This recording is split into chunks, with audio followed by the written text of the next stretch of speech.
Good morning student. Last class तक हमने अध्याय क्षेत्रमिति में आयत और वर्ग से संबंधित सभी सूत्रों का हल किया था। आज हम घन, घनाभ और बेलन से संबंधित कुछ महत्वपूर्ण प्रश्नों को हल करेंगे। तो चलिए शुरू करते हैं। आज का हमारा पहला प्रश्न है कि एक कंपनी अपने दूध पाउडर को बेलनाकार बर्तनों में पैक करती है जिसका व्यास 14 सेंटीमीटर है और ऊंचाई 20 सेंटीमीटर है। बर्तन के पृष्ठ के चारों ओर वह एक लेबल चिपकाती है। यदि इस लेबल को बर्तन के तल एवं शीर्ष दोनों से 2 सेंटीमीटर की दूरी पर चिपकाया जाता है तो लेबल का क्षेत्रफल ज्ञात कीजिए। यह एक बेलनाकार बर्तन है दूध का, जिसमें दूध का पाउडर बेच के एक कंपनी बेचती है। तो इसकी जो व्यास है वह है 14 सेंटीमीटर और जो इसकी ऊंचाई है वह है 20 सेंटीमीटर। इसके अंदर वह एक चारों तरफ क्या चिपका रही है, एक लेबल चिपका रही है जिसपे उसका नाम, प्रोडक्ट के बारे में जानकारी लिखी है, दूध पाउडर। यह क्या करती है कि तल और शीर्ष दोनों से 2 सेंटीमीटर की दूरी पर चिपकाती है। यानी जो इसका शीर्ष है इससे 2 सेंटीमीटर नीचे और जो इसका तल है इससे भी 2 सेंटीमीटर ऊपर, इसके बीच में वो लेबल चिपकाती है। तो हमें बताना है कि इस लेबल का क्षेत्रफल कितना होगा। तो यह आकृति किसकी है? बेलनाकार आकृति है और इसके चारों ओर लगा रहे, इसका मतलब हमें वक्र पृष्ठ क्षेत्रफल ज्ञात करना है। लेकिन इसकी जो त्रिज्या होगी वो तो वही होगी जो बॉक्स की थी, लेकिन जो इसकी ऊंचाई होगी वह क्या हो जाएगी, यहां से भी 2 सेमी कम है, यहां से भी 2 सेमी कम है, यानी कुल मिलाकर कितनी कम हो गई, 4 सेंटीमीटर। तो जो ऊंचाई 20 सेंटीमीटर थी वो पूरे बर्तन की थी, तो लेबल की ऊंचाई कितनी हो जाएगी, 20 में से 4 चले जाएंगे अर्थात 16 सेंटीमीटर। कैसे? तो सबसे पहले हम लिखते हैं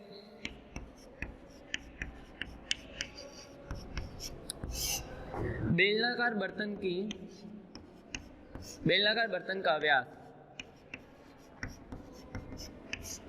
वह हमें दे रखा है 14 सेंटीमीटर। तो व्यास है तो व्यास से हम त्रिज्या निकाल सकते हैं। त्रिज्या क्या होती है, व्यास की आधी होती है। तो फिर इससे हमारी त्रिज्या आ जाएगी बेलनाकार बर्तन की त्रिज्या। तो त्रिज्या हो जाएगी इसकी आधी अर्थात हमारी त्रिज्या हो जाएगी 7 सेंटीमीटर। अब ऊंचाई कितनी दे रखी है, तो बेलनाकार बर्तन की ऊंचाई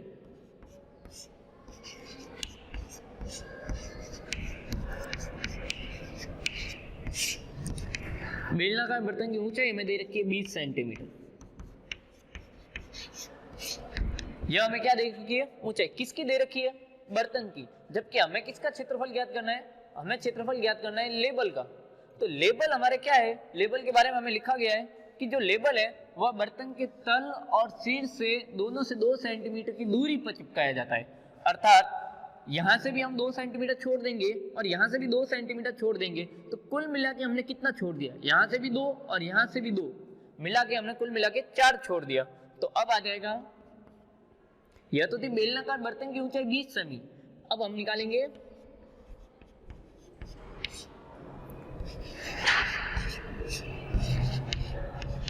लेबल की ऊंचाई।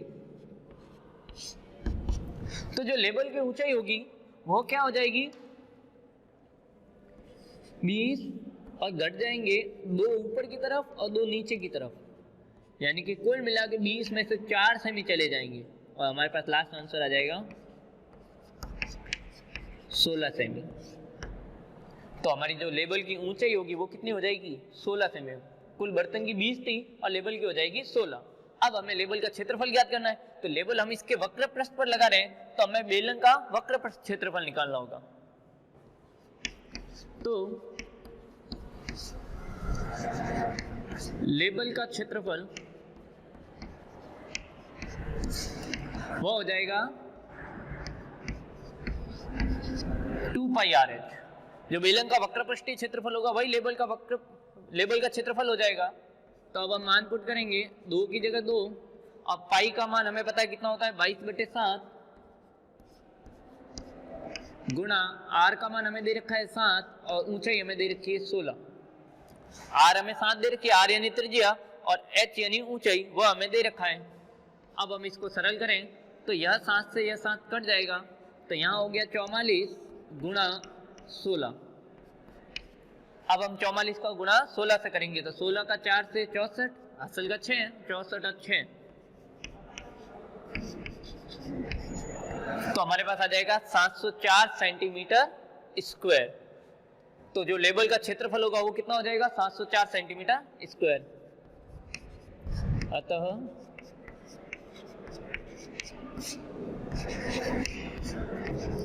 लेवल का क्षेत्रफल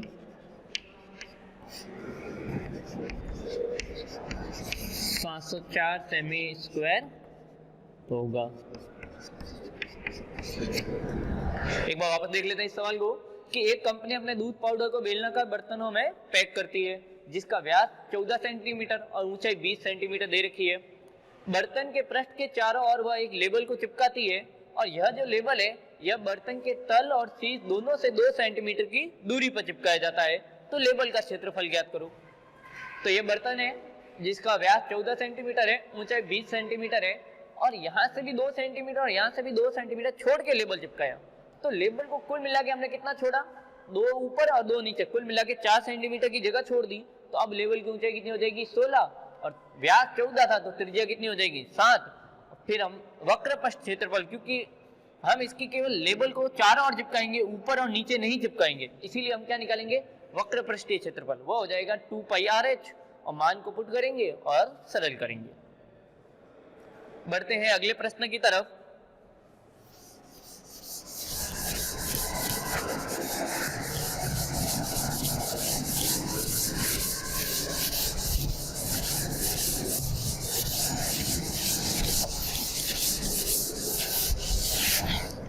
दूसरे प्रश्न की तरफ।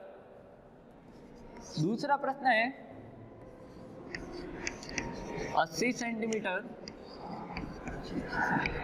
48 सेंटीमीटर, 24 सेंटीमीटर माप वाले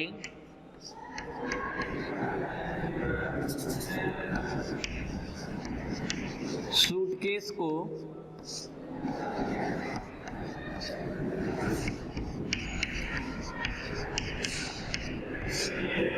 तिरपाल से ढकना है।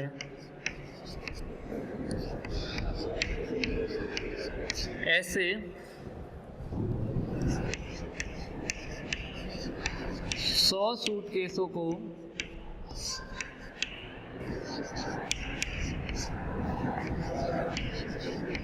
ढकने के लिए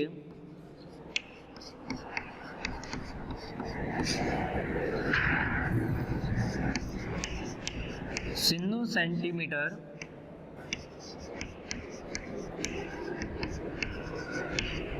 चौड़ाई वाले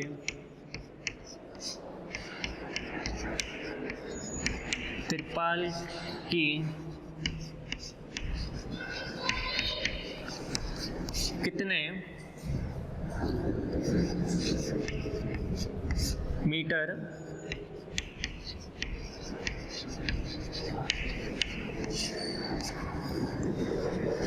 आवश्यकता होगी। तो प्रश्न है, दूसरा प्रश्न है कि 80 सेमी, 48 सेमी और 24 सेमी माप वाले एक सूटकेस को त्रिपाल से ढकना है, कपड़े से ढकना है। तो ऐसे 100 सूटकेसों को ढकने के लिए 96 सेंटीमीटर चौड़ाई वाले त्रिपाल के कितने मीटर की आवश्यकता होगी। कहने का अर्थ है कि एक संदूक है,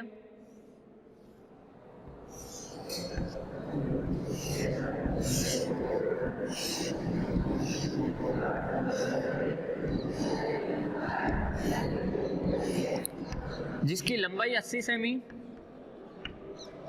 चौड़ाई 48 सेमी और ऊंचाई 24 सेमी है।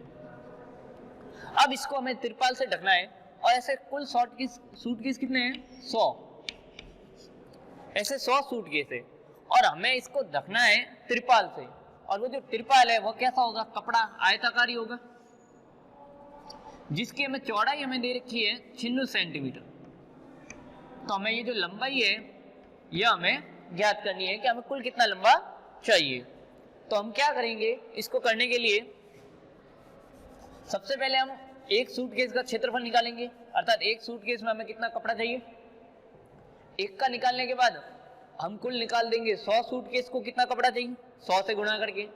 फिर जो आंसर आएगा वह हमें कुल कपड़ा चाहिए, और हमें चौड़ाई पता है 96 सेंटीमीटर है, लंबाई नहीं पता, तो उसको हम x मान के ज्ञात कर लेंगे। तो इसका हल निकालते हैं।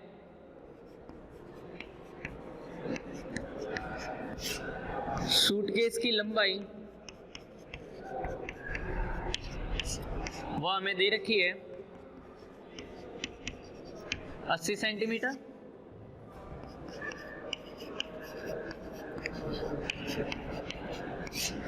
सूटकेस की चौड़ाई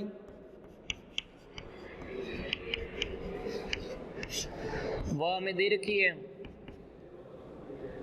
48 सेंटीमीटर, और सूटकेस की ऊंचाई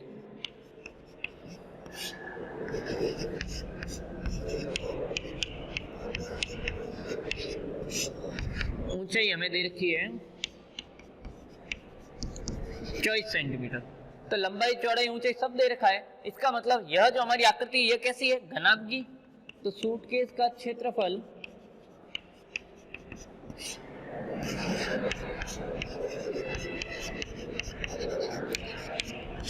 तो घनाभ का जो क्षेत्रफल होता है वो होता है 2 गुणा कोष्टक लंबाई इंटू चौड़ाई प्लस चौड़ाई इंटू ऊंचाई प्लस लंबाई इंटू ऊंचाई, अर्थात 2 कोष्टक LB plus BH plus LH, यह होता है घनाभ का क्षेत्रफल।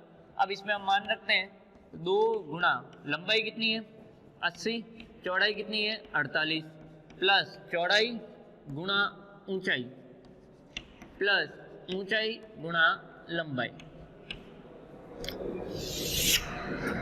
इसको हम सरल करेंगे तो एक सूटकेस का क्षेत्रफल आ जाएगा 2 गुणा, इसका हम गुणा करते हैं तो 8 का 8 से 64, आशा लगी 6, 32 और 6 38। इसी तरह 48 का इससे हम गुणा करेंगे तो आ जाएगा 1152। 48 का 4 से 192 19, और 48 दूनी 96, 96 और 19 100, और इसका जब हम गुणा करेंगे तो उत्तर आ जाएगा 1920। अब हम इसको जोड़ देते हैं तो इसकी जोड़ आ जाएगी 2 7 4 11, और आशा लग गई 1 10 11 19, और ये आ जाएगा इसकी जोड़। इसकी जोड़ कितनी हो जाएगी 6912, और जब हम इसका गुणा करेंगे तो इसका गुणा आ जाएगा यह। ठीक है, तो यह किसका आया, एक सूटकेस का क्षेत्रफल कितना आया 13824, यह एक सूटकेस का है। तो 100 सूटकेस का कितना होगा, 100 से गुणा कर देंगे, इसलिए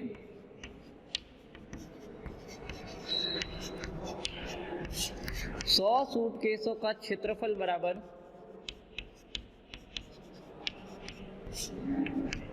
100 सूटकेस का क्षेत्रफल क्या हो जाएगा 13824 इंटू 100, और जब इसका हम 100 से गुणा करेंगे तो हमारे पास आ जाएगा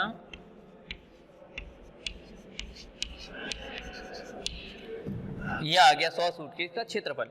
अब यह जो क्षेत्रफल है यह किसके क्षेत्रफल के बराबर होगा, उस कपड़े के बराबर, जो हम कपड़ा इन सूटकेस पे लगा रहे हैं उसी कपड़े के बराबर इसका क्षेत्रफल होगा। और कपड़ा कैसा था, आयत का क्षेत्रफल, अर्थात आयत का क्षेत्रफल और यह जो हमें कुल क्षेत्रफल आया 100 सूटकेस का, दोनों आपस में क्या होंगे बराबर। तो तिरपाल की चौड़ाई हमें दे रखी है, वह हमें दे रखी है 96 सेंटीमीटर,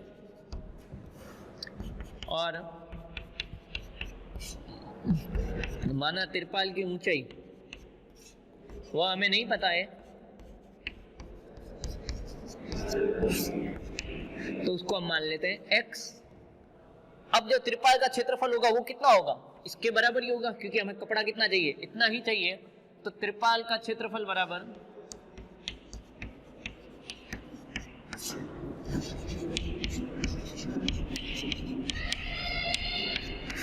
वो होता है लंबाई इंटू चौड़ाई। अर्थात 96 इंटू एक्स बराबर जो त्रिपाल का जो क्षेत्रफल है वो किसके बराबर होगा, 100 सूटकेस के क्षेत्रफल के बराबर। तो त्रिपाल का क्षेत्रफल बराबर लंबाई इंटू चौड़ाई, और 100 सूटकेस का क्षेत्रफल कितना है यह हमने निकाल चुके हैं कि 13,82,400। अब हम इससे x की वैल्यू निकालेंगे तो यह गुणा में इधर चला जाएगा तो भाग में, और जब हम इसके अंदर भाग देंगे तो पहले जाएगा एक बार, ठीक है, 138 में गया एक बार, पीछे बच जाएंगे हमारे 42, इसमें जाएगा 4 बार और फिर वापस एक बार और जाएगा 4 बार। तो हमारे पास कुल कपड़ा कितना आ गया,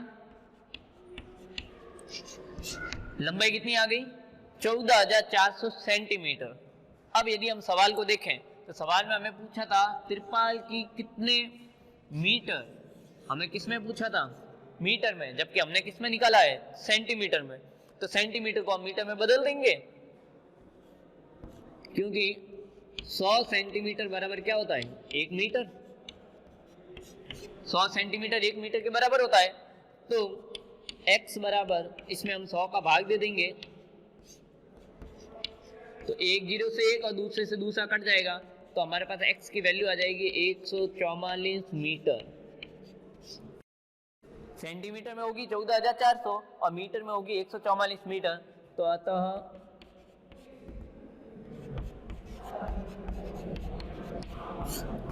त्रिपाल की लंबाई 144 मीटर होगी। एक बार वापस देख लेते हैं इस सवाल को कि 80 सेंटीमीटर 48 और 24 सेंटीमीटर वाले एक सूटकेस को त्रिपाल से ढकना है। ऐसे 100 सूटकेस को ढकने के लिए 96 सेंटीमीटर चौड़ाई वाले कितने त्रिपाल की आवश्यकता होगी, यानी हमें कितने मीटर लंबा त्रिपाल चाहिए। तो ये जो सूटकेस था इसकी हमें लंबाई दे रखी है 80 सेंटीमीटर, चौड़ाई दे रखी है 48 सेंटीमीटर और ऊंचाई दे रखी है 24 सेंटीमीटर, और हमें 100 सूटकेस का निकालना है। तो पहले हम एक सूटकेस का निकालेंगे। तो सूटकेस का क्षेत्रफल यह हमारी घनाभ की आकृति है, तो इसका फॉर्मूला होता है 2 × LB + BH + LH। इसका जब हम इसमें मान पुट किया और इन सब का हमने आपस में गुणा किया तो हमारे पास लास्ट आंसर आया 13,824 सेंटीमीटर स्क्वायर। यह जो आया 13,824 सेंटीमीटर यह आया है एक सूटकेस का। किसका आया है, एक सूटकेस का आया है इतना। तो हमें ऐसे सूटकेस कितने हमारे पास 100 सूटकेस है, तो 100 सूटकेस का कितना होगा, तो इसको हम 100 से गुणा कर देंगे तो उत्तर आ गया 13,82,400 सेंटीमीटर स्क्वायर। यह आया कुल क्षेत्रफल। अब हमें त्रिपाल की चौड़ाई दे रखी है कि त्रिपाल की जो चौड़ाई है वह 96 सेंटीमीटर है, तो हमें बताना है कि कितना मीटर लंबा चाहिए। तो त्रिपाल हमें कितना चाहिए 100 सूटकेस का जितना क्षेत्रफल होगा उतना। तो त्रिपाल की चौड़ाई 96 सेंटीमीटर और हमें ऊंचाई नहीं पता है तो ऊंचाई को हमने मान लिया x। अब त्रिपाल का क्षेत्रफल बराबर क्या होता है लंबाई गुणा चौड़ाई, क्योंकि त्रिपाल जो था वो हमारी आकृति कैसी होगी आयताकार, और आयत का क्षेत्रफल होता है लंबाई गुणा चौड़ाई। अब 96 × x बराबर यह, तो यह इसके गुणा में पक्षांतर करेंगे तो भाग में चला जाएगा। इसमें जब हम 96 का भाग देंगे तो हमारा उत्तर आएगा 144,000। तो यह किस में आया सेंटीमीटर में, जबकि हमको किस में चाहिए मीटर में। तो हमें पता है कि 100 सेंटीमीटर 1 मीटर के बराबर होता है, तो 14,400 सेंटीमीटर में कुल कितने मीटर होंगे 100 का हम भाग दे देंगे तो x की वैल्यू आ जाएगी 144 मीटर। तो हमें जो त्रिपाल की आवश्यकता होगी वो कितने मीटर लंबे की होगी 144 मीटर लंबे त्रिपाल की। तो आज की क्लास में हमने कुछ प्रश्नों को हल किया। नेक्स्ट क्लास में हम कुछ अन्य महत्वपूर्ण प्रश्नों को हल करेंगे। धन्यवाद।